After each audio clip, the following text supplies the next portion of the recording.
Ottavo giorno di ricerche di Marianna Bello, arrivati a Favara i cinofili dei Carabinieri di Livorno.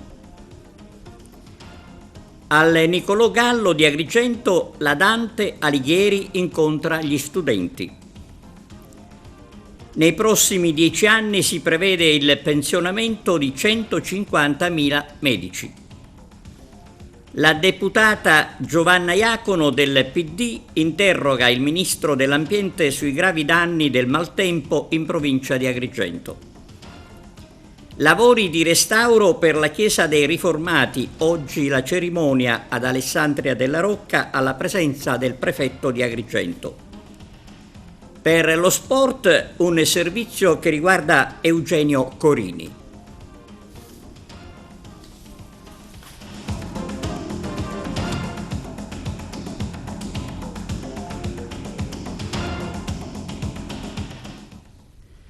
Bentrovati da TVA Notizie.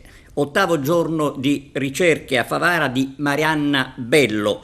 Da Livorno arrivata l'unità cinofila dei Carabinieri, il servizio di apertura di Giuseppe Moscato.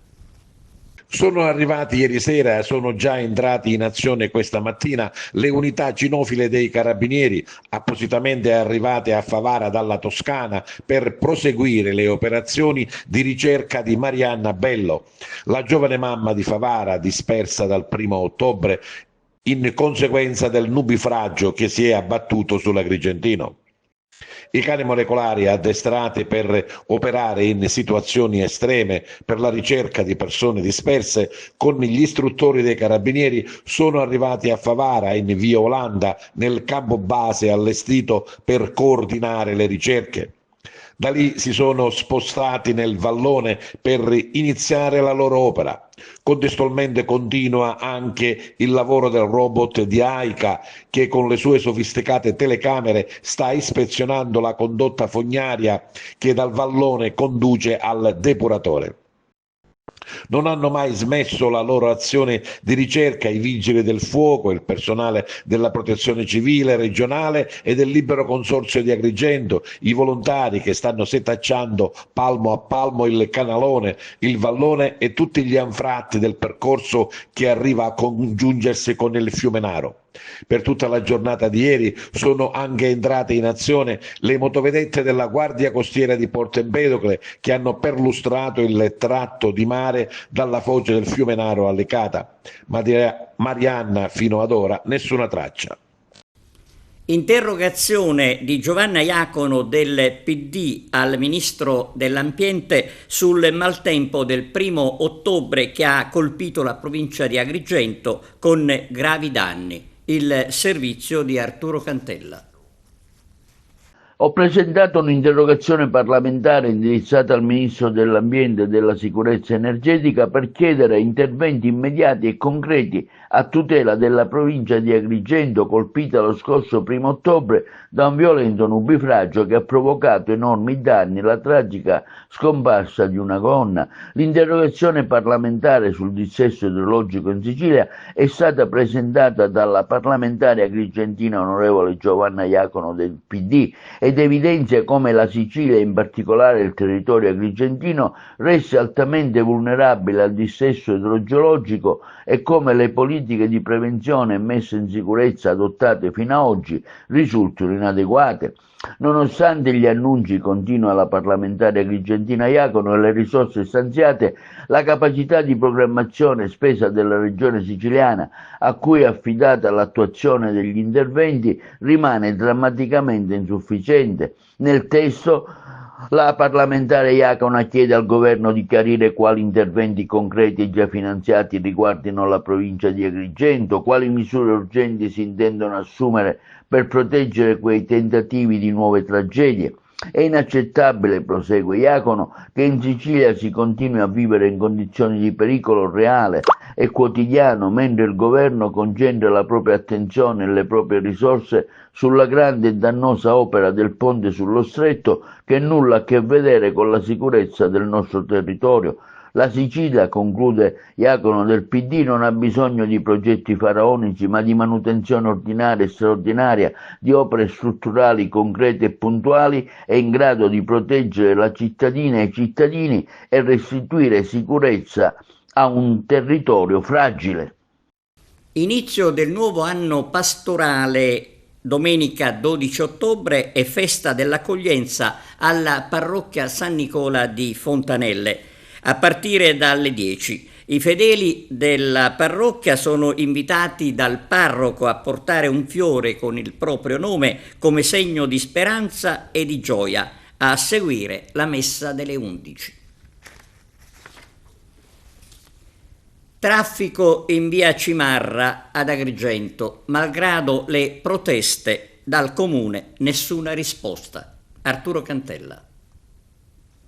Da 25 anni ogni giorno si ripete la stessa scena: caos, traffico impazzito, rischi enormi per studenti, insegnanti e cittadini, ma dal comune nessuna risposta. E questo l'amaro commento del segretario generale della CGIL di Agrigento, Alfonso Buscemi, che denuncia ancora una volta la situazione insostenibile della zona compresa tra il quadrivio Spinasanta, Monte e via Matteo Cimarra, Valle, dove insistono 4 istituti scolastici.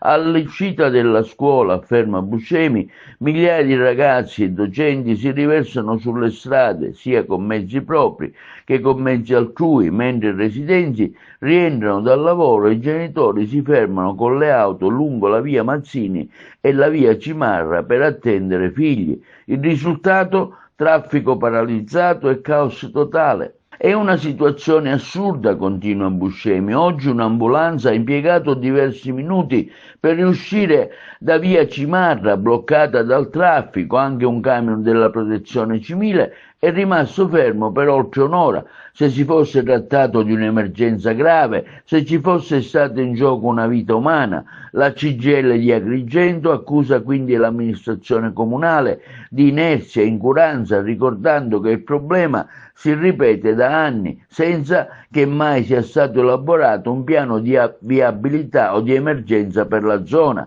Ci chiediamo, continua Buscemi, se l'amministrazione guidata dal sindaco Miccichè intende finalmente intervenire, come troppo spesso accade in questa terra. Si aspetta il morto prima di muoversi. Basteranno 2 vigili urbani all'uscita delle scuole per regolare il traffico e garantire la sicurezza. Il sindacato della CGIL chiede pertanto provvedimenti immediati, a partire dalla presenza quotidiana della Polizia Municipale nelle ore di punta e da un piano di deflusso per via Matteo Cimarra. Non si può continuare a sfidare la sorte, conclude il segretario della CGIL di Agrigento, Alfonso Buscemi. Il comune intervenga subito, prima che la cronaca si trasformi in tragedia. Nei prossimi 10 anni si prevede il pensionamento di 150.000 medici. Il servizio.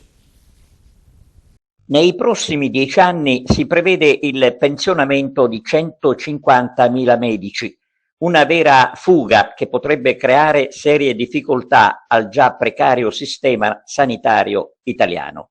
La stima riportata dal giornale .net è dell'agenzia Agenas, secondo la quale più di un terzo dei dipendenti del Servizio Sanitario Nazionale ha superato i 55 anni. La più colpita sarebbe la categoria degli infermieri. Per quanto riguarda i medici, comunque, la situazione potrebbe essere meno preoccupante, grazie all'aumento dei posti disponibili nei corsi di laurea in medicina e nelle scuole di specializzazione. Sempre secondo l'agenzia Agenas, il blocco prolungato delle assunzioni ha interrotto il ricambio generazionale, aggravando le carenze in particolare per gli infermieri. Per tamponare l'emergenza, il governo sta valutando di inserire nella prossima manovra un piano straordinario di assunzioni riservato proprio agli infermieri. Critica è anche la situazione che riguarda i medici di famiglia, il cui numero è inferiore a quello di Francia e Germania. Intanto continua la fuga dei medici dai pronto soccorso. La provincia di Agrigento è maglia nera anche per quanto riguarda gli incendi, ma è l'intera Sicilia in testa alla classifica per quanto riguarda i roghi. Dal 1 gennaio di quest'anno fino al 15 settembre, secondo l'ASPRA, si registra l'85% di aree bruciate. Per quanto riguarda le zone boschive, il territorio maggiormente danneggiato è quello della provincia di Enna. Un interessante incontro con gli studenti all'Istituto Niccolò Gallo di Agrigento. Vediamo di che si tratta con Margherita Trupiano. Enza Ierna, la Dante Alighieri oggi dialoga con gli studenti e parla di tante tematiche perché si aggiorna anche nella necessità di trattare argomenti che siano loro congeniali. Un incontro che oggi ha quali finalità e come nasce?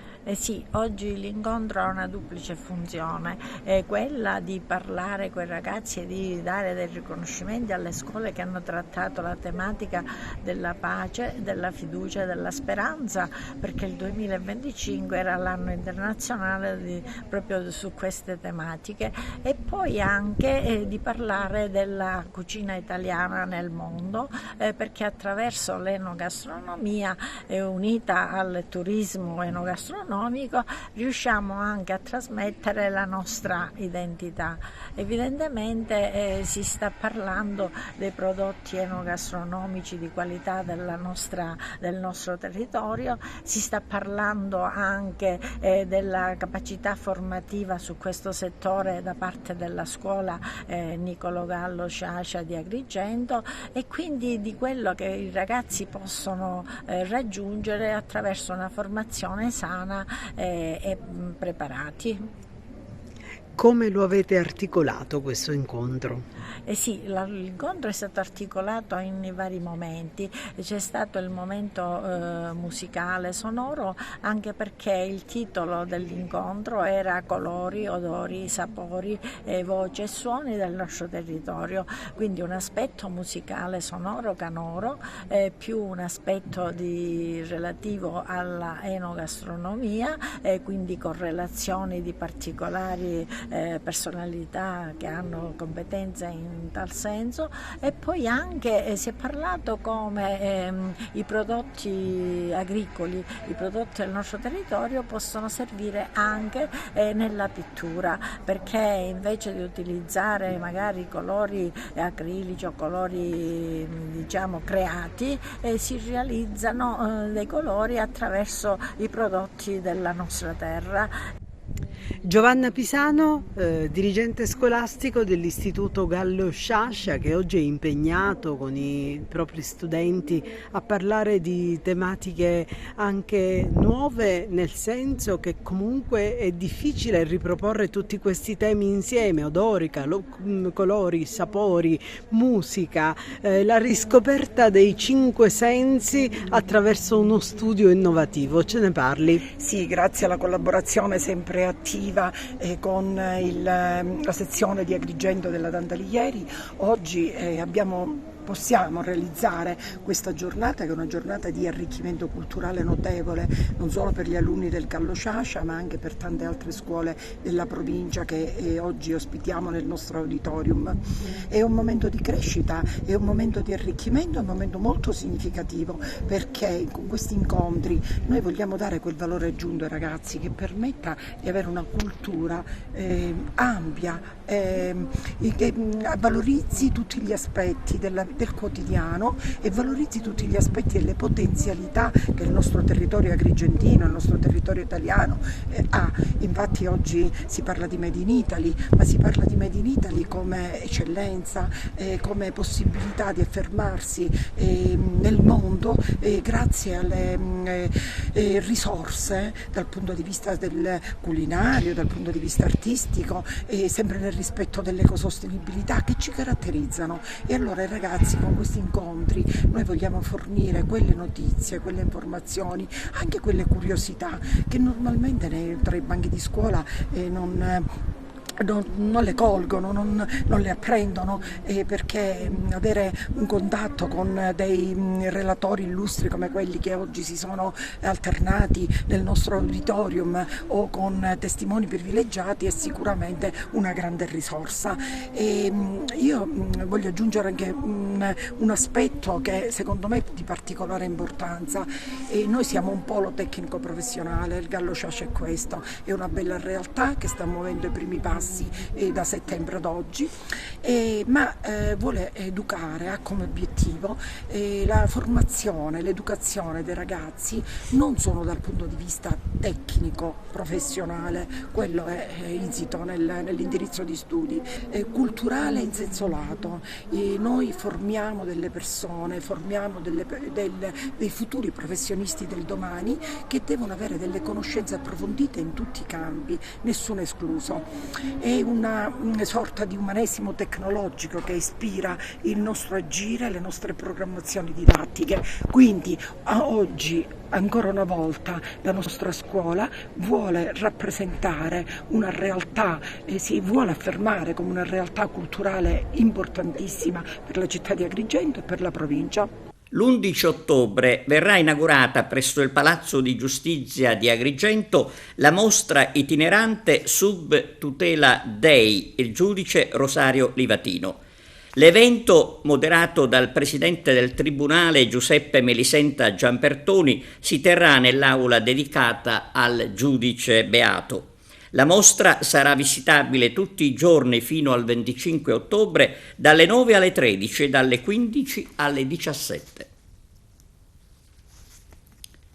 Ancora messaggi di solidarietà nei confronti dell'ex assessore comunale di Agrigento Costantino Ciulla dopo l'incendio che nei giorni scorsi ha distrutto a Villa Seta la sua BMW e l'auto della moglie.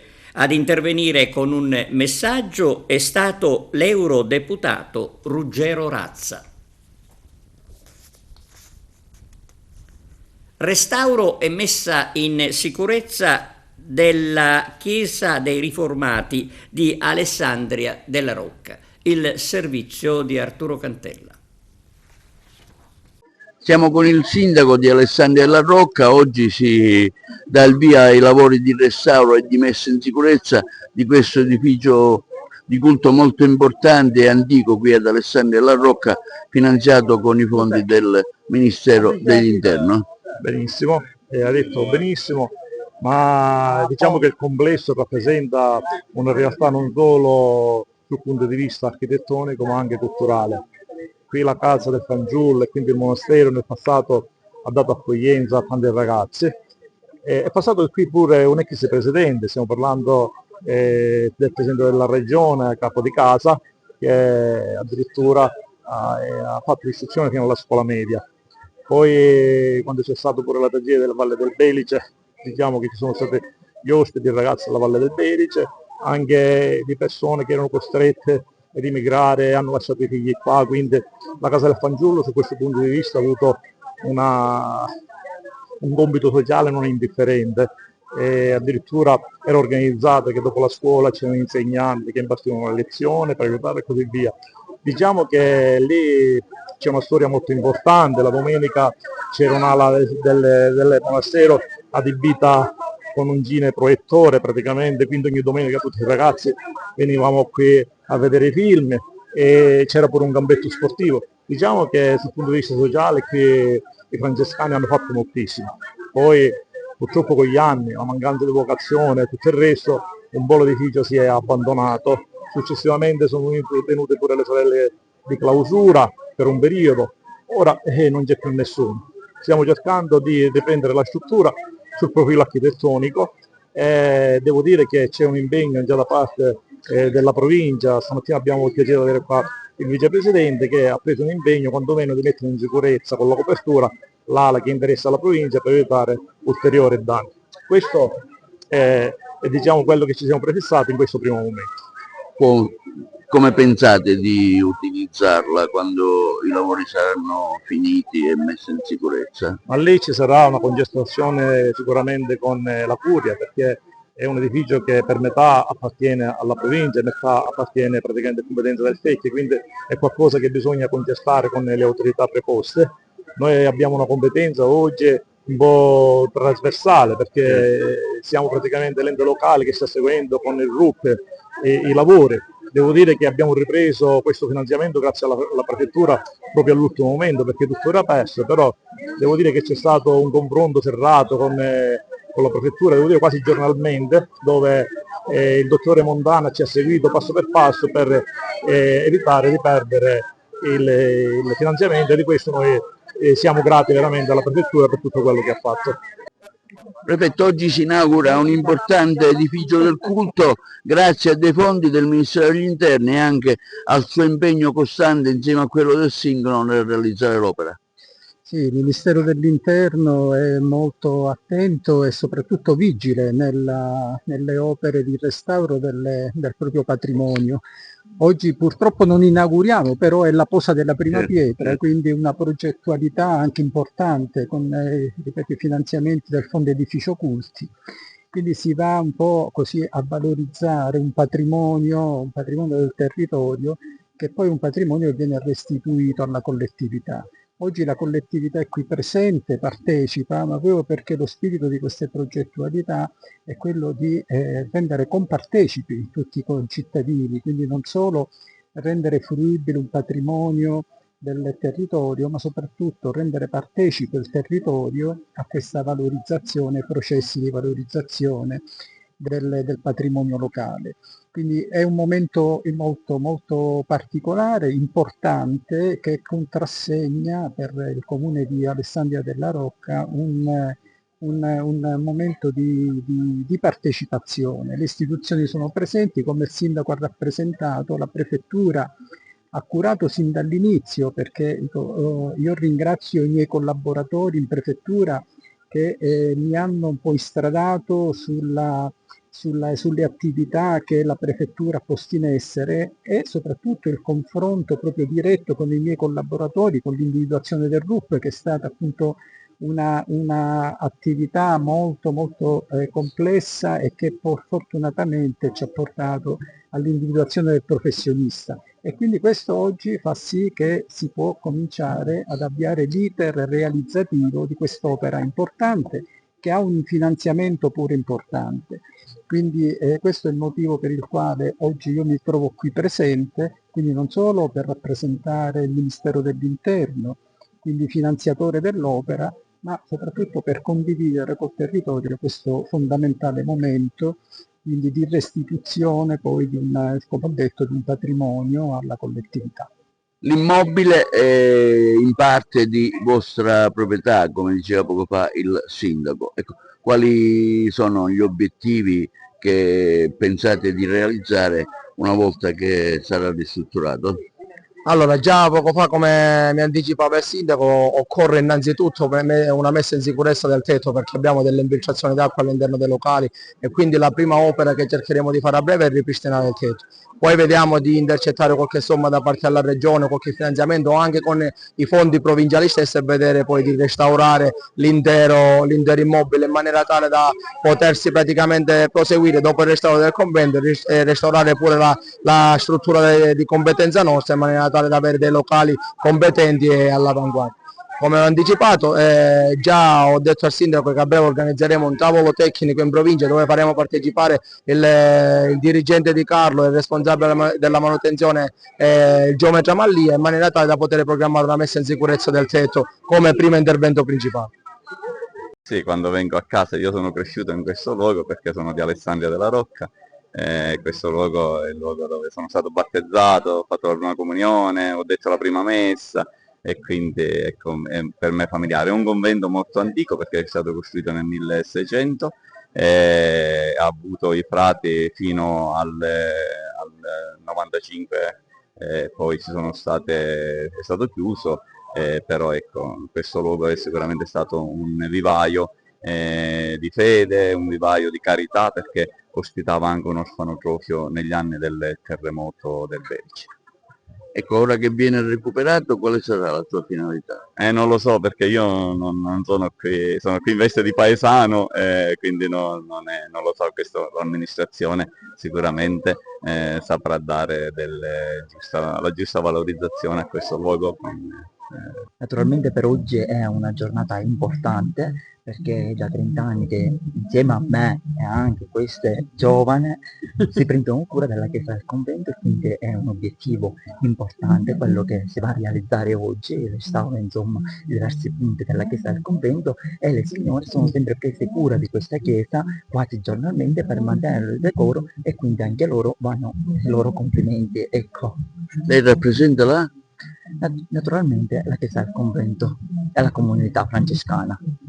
Un grazie va anche a Luigi Vacante, che ha avuto sempre un occhio di riguardo per quanto riguarda la chiesa del convento. Aggiungere che diciamo tramite la tenacia e diciamo anche nella difficoltà che hanno incontrato, diciamo, tengono aperta ancora la parrocchia del convento dei padri francescani. Ed è bello. È bello perché diciamo si è conservata la chiesa, ma il convento ormai è distrutto. Okay. Perché non c'è stato nessuno che ha potuto diciamo aiutare questa comunità. Da oggi sono fruibili ad Agrigento, nei locali ristrutturati di Piazzale Rosselli all'angolo con la Via Emera, i bagni pubblici aperti dalle 8 alle 20. Il servizio è stato reso possibile grazie alla convenzione tra il Comune di Agrigento e il Parco Archeologico. 2 nuovi presbiteri per la Chiesa agrigentina. L'annuncio è dell'Arcivescovo Alessandro Damiano. L'ordinazione è in programma il 25 novembre e riguarda i diaconi Marco Lomascolo e Giuseppe Savarino. Infortunio sul lavoro ad Agrigento. 2 operai sono caduti dal ponteggio al villaggio Mosè, dove stavano lavorando per ristrutturare un magazzino. I 2 sono stati soccorsi e trasportati al San Giovanni di Dio. Sull'incidente indagano i carabinieri. Un grave incidente stradale si è verificato questa mattina lungo la strada 2 Fiumare, che dalla statale 113 conduce a numerosi comuni dell'entroterra dei Nebrodi. Nel sinistro sono rimasti coinvolti 2 autoveicoli, una delle quali di grossa cilindrata. Secondo le prime informazioni, uno dei 2 conducenti è stato soccorso dal personale del 118. Si tratta di un 27enne originario di Tortorici che avrebbe riportato diversi traumi. In considerazione delle sue condizioni, il giovane è stato trasportato al campo sportivo di Rocca di Caprileone, dove ad attenderlo c'era l'elisoccorso che lo ha trasferito d'urgenza in un ospedale di Messina. Sul luogo dell'incidente sono intervenuti i carabinieri del nucleo radiomobile della compagnia di Sant'Agata di Militello, incaricati dei rilievi, e il personale di una ditta specializzata nelle operazioni di bonifica e messa in sicurezza della carreggiata dopo la rimozione dei veicoli coinvolti. Linea alla regia per la pausa pubblicitaria, torniamo tra poco. Inaugurata a Siculiana una strada chiusa dal 2021. Viva Cantamatina!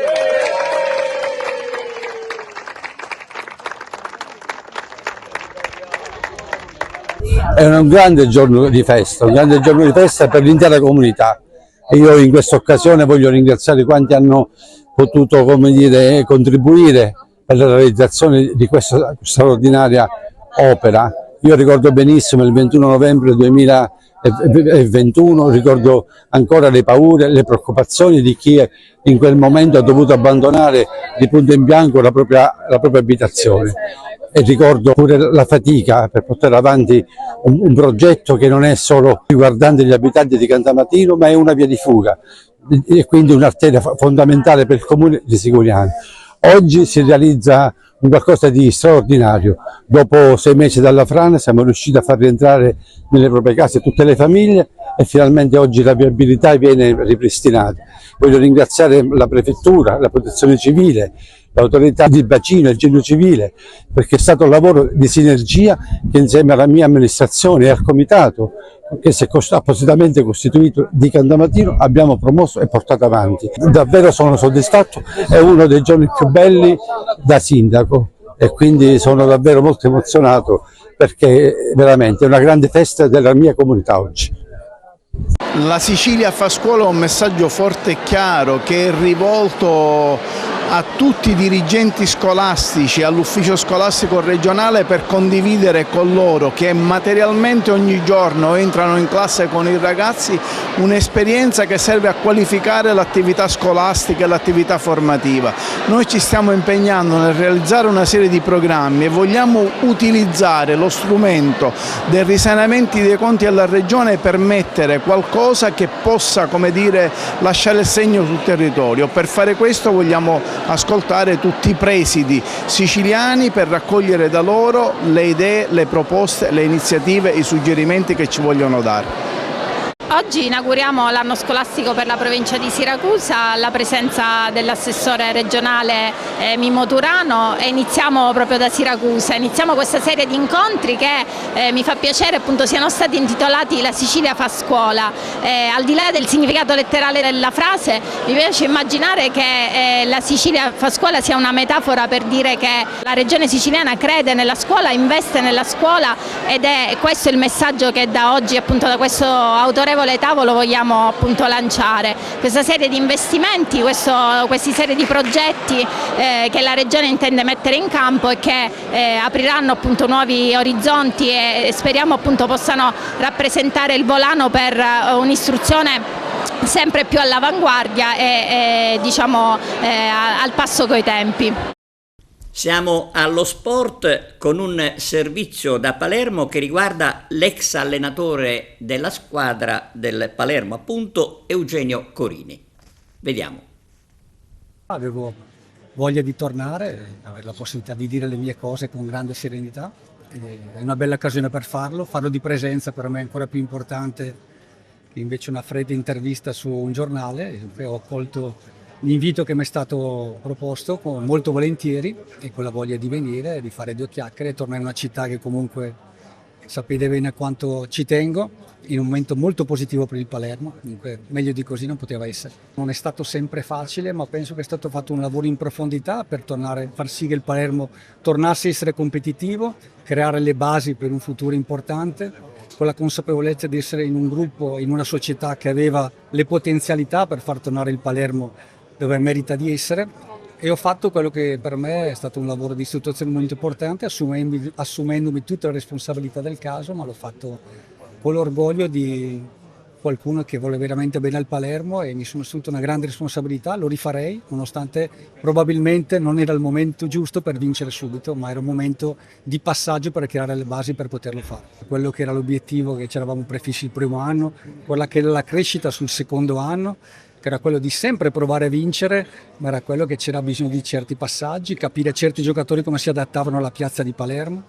Io penso che dal mercato di gennaio dell'anno scorso il Palermo abbia alzato gli obiettivi, prendendo giocatori di un certo livello, perché per vincere a Palermo ci vogliono determinate caratteristiche. Noi abbiamo cercato di farlo, valorizzando al meglio la rosa, capendo che certi giocatori potevano esprimere il proprio talento, alcuni l'hanno fatto, alcuni hanno fatto più fatica. Vincere Palermo è entusiasmante con tutte le difficoltà che questo comporta e quando fai questo lavoro la critica fa parte appunto di quello che fai, è giusto accettare, ci sono quelle costruttive, ci sono quelle sterili, c'è chi non vuol capire cosa stai facendo in quel momento e poi come ho detto io ho il grande rispetto per il tifoso perché alla fine è quello che vive la settimana per vedere la propria squadra, a volte purtroppo non è stato possibile vederla vincere sempre anche se la volontà era quella di regalare, ma la consapevolezza che era quello che volevo dare ma che in quel momento non era possibile farlo se non attraverso un percorso di crescita che doveva essere continuo, sviluppato nel tempo, che ha permesso probabilmente anche alla società di valutare tante cose che ho detto dentro la società e per far sì che certe cose potessero essere un valore nel percorso successivo. È tutto, grazie per la vostra attenzione, arrivederci.